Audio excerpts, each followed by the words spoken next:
Welcome back to another episode of the CSK8 podcast. My name is Jared O'Leary. Each week alternates between an interview with a guest or multiple guests and a solo episode where I unpack some scholarship. This week's particular episode is going to unpack a paper by Thomas Regelski, and the paper is titled On Methodolatry and Music Teaching as Critical and Reflective Praxis. Now, in this episode, I'm actually going to modify it in relation to computer science education, because that's kind of the point of this podcast. But I will say that this is actually something I brought up in multiple interviews already, including the interview that released last week with GT Roble. Since I've mentioned it in passing multiple times, I figured I should probably do an unpacking scholarship episode to actually dive into this a little bit more. As always, you can find a link to the actual article in the show notes, which you can find in the description of the app that you're listening to this on, or by visiting jaredoleary.com, where there's nothing for sale, no advertisements, nothing like that. When you go to the show notes for this, you can click on the title of this paper and it'll take you directly to a link to this where you can obtain it, or you can click on the author's last name and it'll take you to their Google Scholar profile in case you want to read more by this particular author. Now, this particular paper does not have an abstract. However, if I were to give a one-sentence summary, I would say that this paper problematizes the lack of philosophy, theory, and professional praxis in music education. However, in this episode, I'm going to discuss the parallels or a blind faith in methods discussed in computer science education.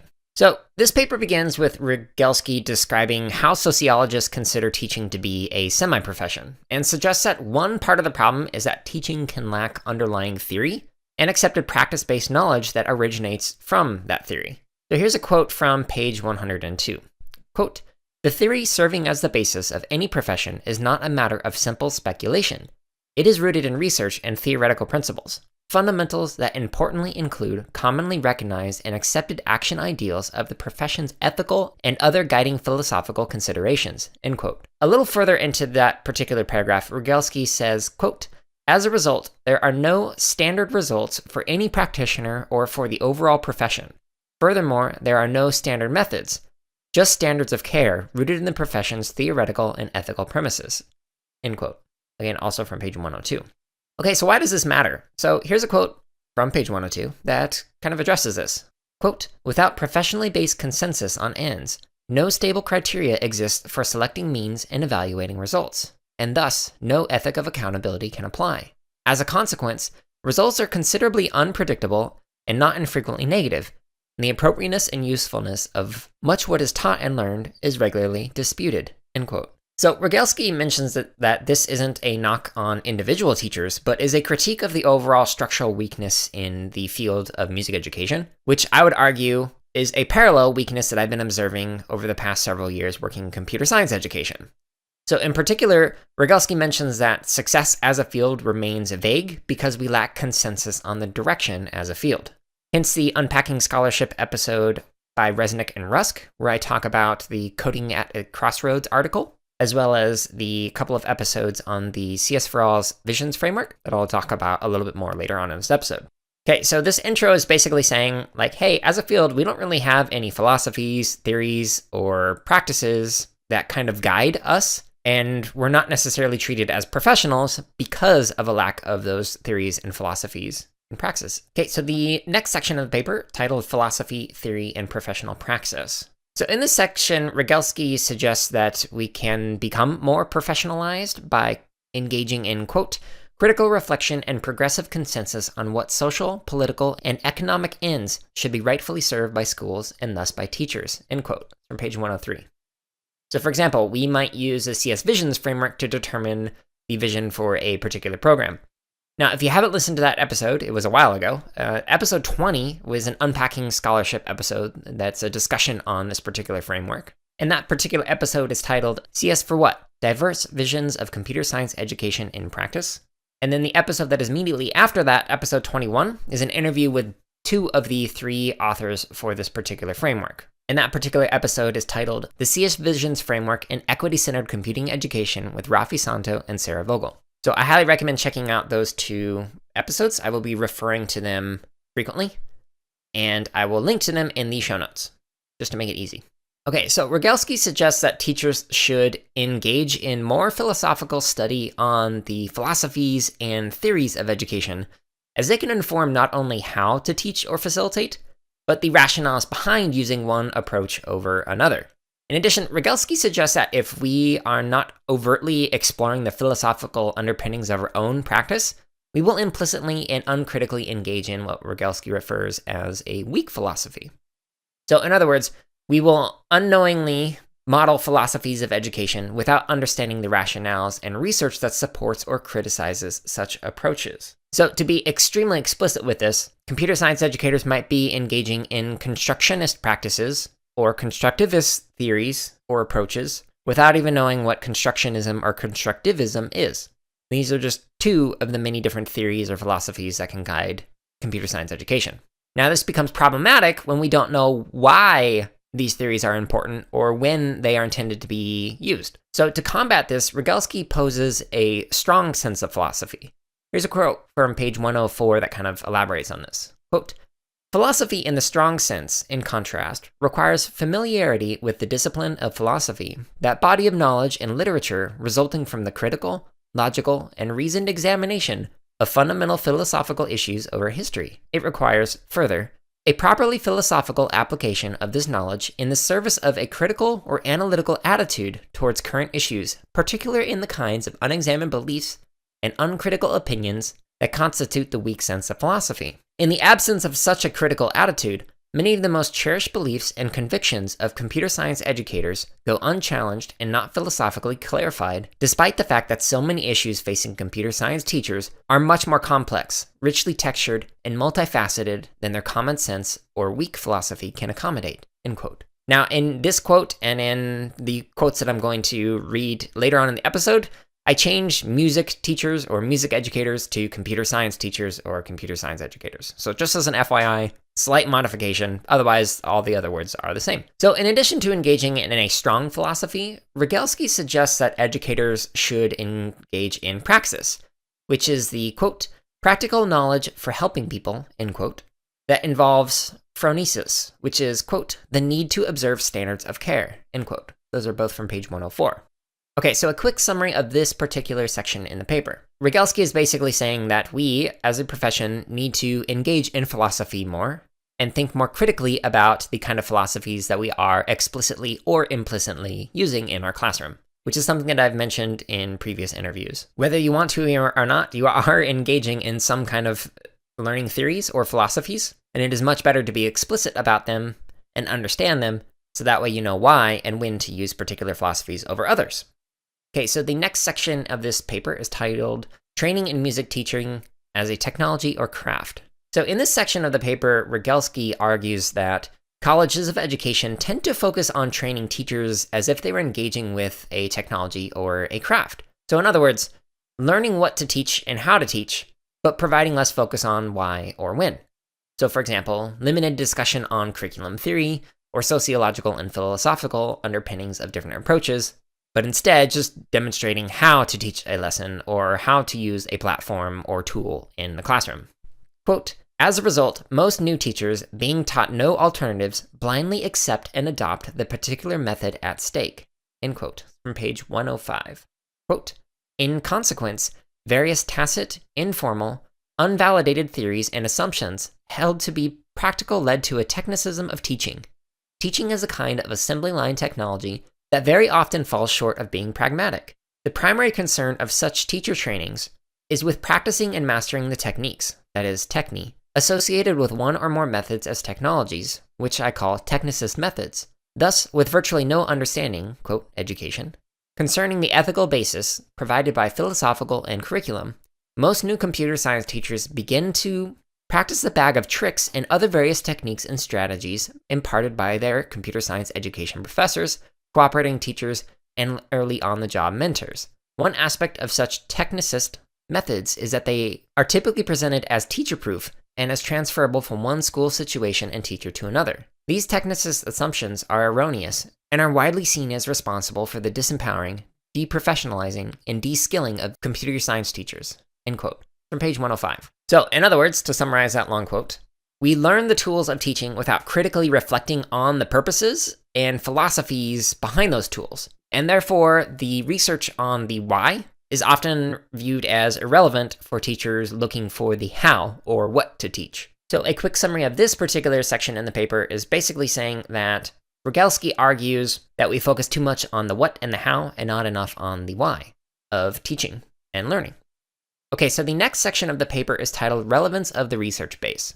So Regelski notes that graduate programs tend to fall into two different categories, one that continues the how-to approach, and another that prepares students for doctoral studies in order to engage in research.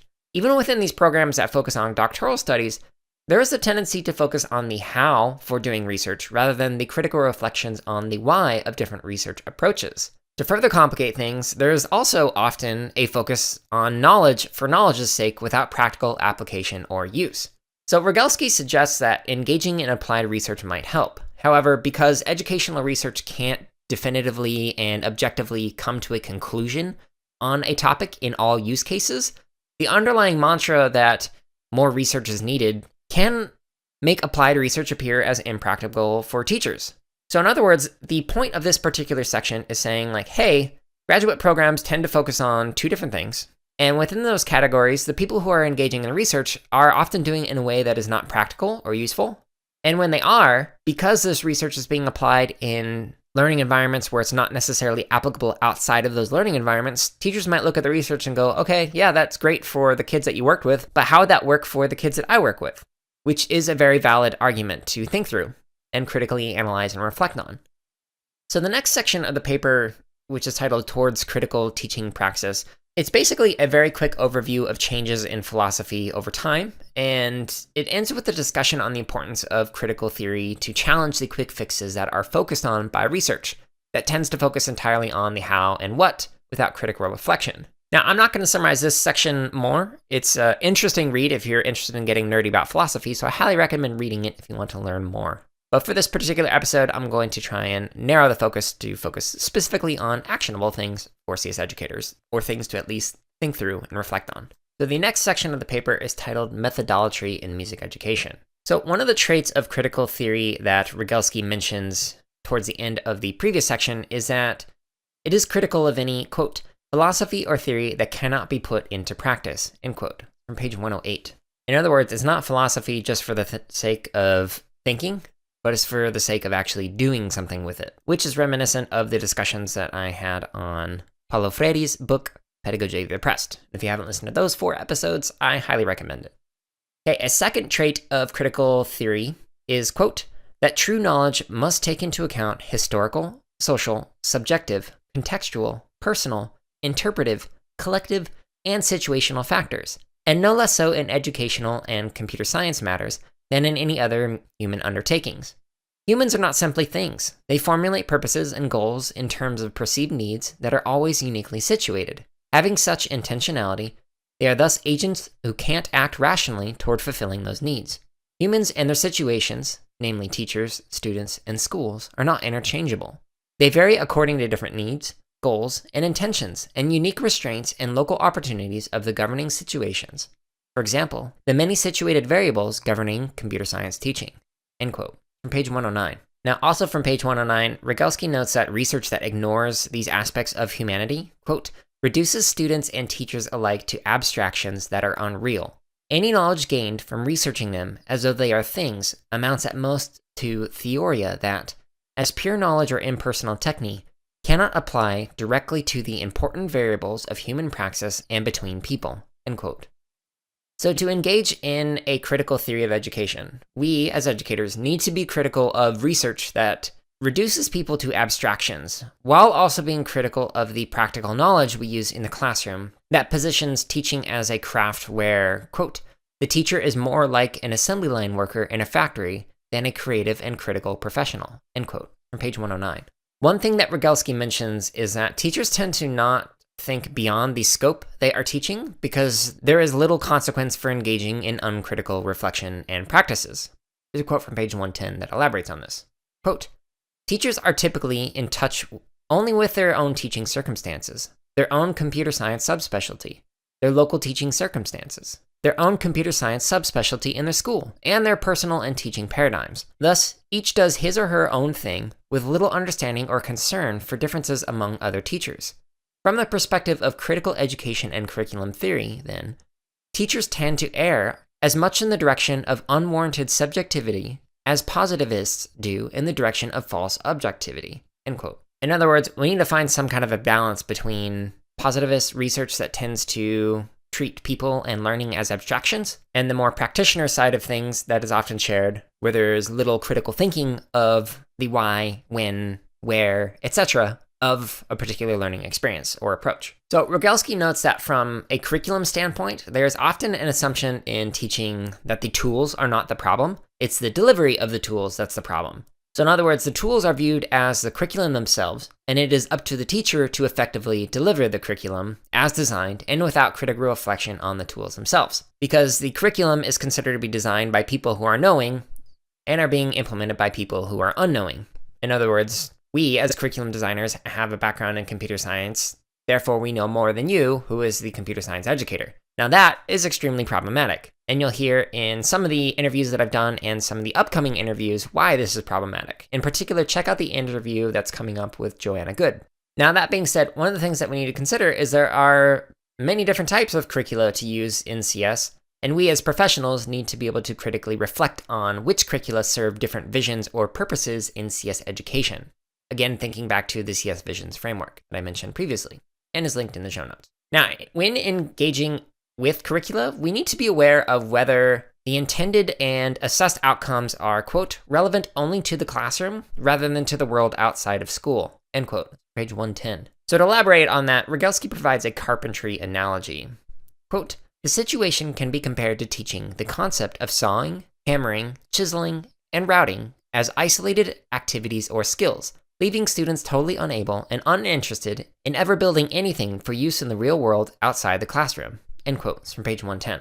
Now, in the professional development that we do with Boot Up PD, one of the things we like to talk about with project-based learning is how you could teach kids how to measure things, how to cut things, how to use a hammer and nails, etc. And you can make them all discrete, isolated tasks. Or you could engage in project-based learning and have kids build a treehouse or a birdhouse or something like that, which takes all those understandings and skills and applies it into a situation in which kids create something. So that kind of basically summarizes what Regelski is saying. Like, look, we can't just do things for the sake of doing them. We need to situate them within real-world application. Now, in computer science education, we can question whether the curricula we use actually develops concepts, practices, and skills that are useful outside of the classroom space, or if they're only useful for meeting particular standards. Now, one of the interesting things that Regelski also notes is that we need to critically reflect on conferences in the field. So for example, reflecting on if sessions are focusing primarily on the what and how of teaching something without critically discussing the theories or philosophies behind such approaches.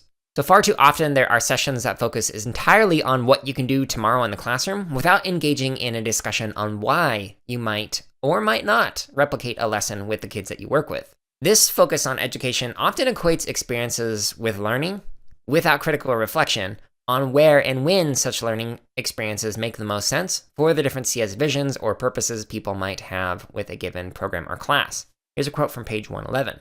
Quote, the blind faith in and devotion to a technicist method is what I have chosen to refer as methodolatry, the unreasonable reverence and blind faith that amounts to idolatry, end quote. So in other words, when engaging in some kind of an approach, whether it's like project-based learning or constructionism or constructivism or attending a conference session or whatever, we need to engage in some kind of a critical reflection on when, why, how we might use these different approaches in different contexts. It's not enough to simply say, okay, I'm going to buy into grit mindset or growth mindset or project-based learning without understanding why those are useful and helpful and when they might not be useful or helpful. So moving away from what Regelski refers to as methodolatry, where we blindly idolize some kind of a method or approach. All right, so the next section of this paper is titled Empowering Critical and Reflective Teaching Praxis. Regelski suggests that we need to begin by critically reflecting on the field and ask what any particular field is good for. Again, this relates to the CS Visions framework, which guides people through a process of thinking through the purposes of CS education and using that as a lighthouse that guides decisions on implementing a program in your state, district, school, class, etc. So Regelski suggests that as educators, we need to engage in an autobiographical approach with critical reflection. Here's a quote from page 112 that summarizes this. Quote, An autobiographical approach to ideology critique involves self-critical evaluation of the various forces, influences, institutions, and paradigms that have conditioned the teacher's own beliefs and assumptions and that continue to influence teaching. It amounts to asking, how did I acquire my guiding beliefs and convictions, and why do I hold them so strongly? And what factors and influences in my own history have narrowed my thinking? Particularly important to ask, how much of what and how I teach have I uncritically accepted on the basis of how I've been taught? The mantra, teachers teach as they were taught, is a truism and is arguably the single most important variable for the lack of the kind of progress in teaching that has characterized other professions. End quote. So I started teaching percussion and drumline my senior year of high school. And one of the things that I had to learn early on is that the approaches that worked really well for me weren't going to work for everybody else. And this is something that I've engaged in many discussions on with undergrad and even graduate students in music education programs in particular. In those discussions, one of the questions that I like to ask is, if the approaches that were used in your music classes worked so well, then why is it that you became a music educator and your peers did not? Why is it that you continue to make music and your peers do not? What percentage continues to engage in the subject area after the end of the class?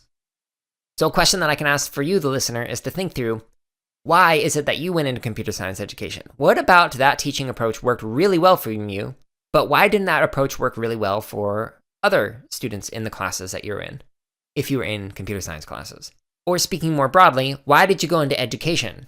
Now, tying it into the philosophy and the actions, what philosophies resonate with you, but might not resonate with other people, or might not work in other situations? So having worked with every grade K through 12, undergraduate and graduate students in a variety of contexts and classes and subject areas, I'll be the first to say that some approaches work really well with some students and classes and work not so well with others. And it depends on a lot of factors that we need to consider. So we can't just go into education, or more specifically CS education, and go, this worked really well for me when I was a student, therefore I'm going to replicate it in any other context that I work in as an educator. Now, another thing that is important to reflect on after engaging in an autobiographical reflection is to continue to reflect on whether our actions in the classroom actually align with our vision. So for example, when I first started working in K-8 coding classes, I was in awe of the amount of problem solving that kids were engaging with through the puzzle-based platform they were using. If I had continued down this approach, I would have been happy, kids would have been happy, administrators would have been happy, so why change it? However, while critically reflecting on what was working well in those classes and what was missing, I realized the platform we were using did not align with my focus on creativity and self-expression. So we ended up switching coding platforms and expanding to several different platforms. Now, by engaging in this reflective process, we were able to better align with the philosophies that inform my own approach to education while maintaining a high degree of problem solving through creating. And this new approach worked even better for myself, for the kids, and for administrators. So when making a switch like this, Regelski suggests that educators need to develop what he refers to as communicative competence in order to not only critically think, but engage in communicative processes that can critically argue rationales and choices to other teachers, administrators, and community members. And to clarify, by the way, quote, arguing in this constructive sense is not a matter of bickering and debating, but a reasoning, offering evidence, and otherwise attempting to reach a mutually satisfying agreement or resolution, end quote, from page 113. Now, this is important practice to develop because not all teachers, administrators, community members are going to take a multi-perspectival approach to teaching. In other words, some of them might be hung up on, well, this other approach worked really well for me, so why aren't you doing that in your class? So we as educators need to be able to communicate the rationales behind why we're doing what we're doing. And I will say that power dynamics can come into play here. So when I just had my bachelor's degree, administrators listened to me significantly less than when I was one paper away from a doctorate. Even if I was saying the same thing, there's different weight that is involved in that kind of social capital that comes with advanced degrees, presenting, publishing, etc. So when engaging in these discussions with other stakeholders, in addition to thinking through the rationales behind what you're doing and trying to communicate, also consider the different power dynamics at play that can work in favor or against you. And by the way, this approach of the autobiographical approach applies not just to K-12 educators, but to teacher educators in higher education as well. It's something I did when I worked with undergraduate and graduate students, and it's something that I did when working with K-12 students. And now it's something that I do overseeing professional development and curriculum at Boot Up. Okay, so a quick summary of this particular section is basically the author is arguing that, hey, we need to critically reflect on our practices by thinking through what worked for you in the past and why, and how it may or may not work in the present. And we need to learn how to critically reflect, and we need to learn how to be able to share our reflections with various stakeholders. All right, so the next section of the paper is called Action-Based Music Curriculum. So in this section, Regelski describes the importance of creating curricula that is based on action and critical reflection. In particular, the vision or goals that you set for a program should include actions that strive to reach those ideals, or at the very least, improve on those goals, along with ongoing and critical reflection on how to continue to improve in those areas. So to do this, Regelski recommends that every teacher treat every lesson or class as an experiment that tests the effectiveness of a particular curriculum or learning experience.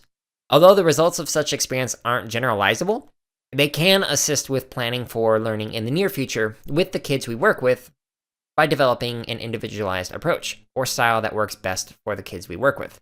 Now, the way I did this in the classroom is I would videotape my lessons, and I'd go back and watch them, and in each one of them, I would change something in a different way or focus on something, whether it be changing the expressiveness of my body motions or the expressiveness of my voice or explaining a concept in one way or whatever.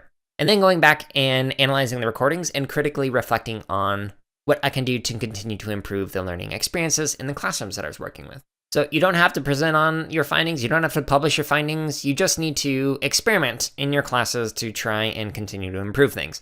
And if you listen to the interview with Dan Schneider, he talks about the importance of doing that. Like if you have 5 classes in a row that are all doing the same lesson, don't teach it 5 times the same way. Like try 5 different variations and see which ones work best and why in different scenarios and times of day. And if you want more awesome advice like that, check out the interview with Dan. I'll link to that in the show notes.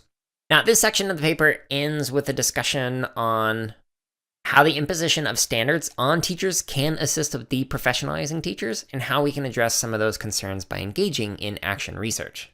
So if you want to learn more about that, check out the last couple of paragraphs of this section of the article, or you can learn more about some of the problems that I have with standards by listening to the Pedagogy of the Oppressed Unpacking Scholarship episodes I mentioned previously. All right, so the article concludes with a brief summary and some suggested next steps, but I'm not going to summarize them here. All right, so each one of these Unpacking Scholarship episodes, I like to share some lingering questions or thoughts that I've had, or would recommend that you think through. So one of them is, what research, practice, or theories inform your own approach in CS education? So I've been sharing many of the theories and research in these Unpacking Scholarship episodes that have informed my own approach, at least a small sampling of them so far, but I'm curious about what theories, practices, and research has informed your own experiences, either explicitly or implicitly. In particular, what theories resonate with you, and what theories do you disagree with? And why is that? What theories inform the theories that you resonate with or disagree with? This is something that I continue to do with each paper or scholarship or suggestion that I come across, and it's something that I highly recommend that you also engage in, because it can really help with continuing to refine your own practices in formal and informal learning environments. I hope you enjoyed listening to this episode and thinking critically about the different theories and practices that you engage in, implicitly or explicitly, and I hope you take the time to reflect on it, as it can be really beneficial for the kids that we work with. As a friendly reminder, you can click on the link in the app you're listening to this on, or going to jaredleary.com to find the other podcasts that I mentioned in the show notes. If you'd be so kind, please consider sharing this with somebody who would benefit from hearing this particular discussion, or take a moment to provide a review on whatever platform you're listening to this on, as it helps more people find this content. I hope you stay tuned next week for another interview, and 2 weeks from now for another Unpacking Scholarship episode. I hope you're all staying safe and are having a wonderful week. Thank you for listening.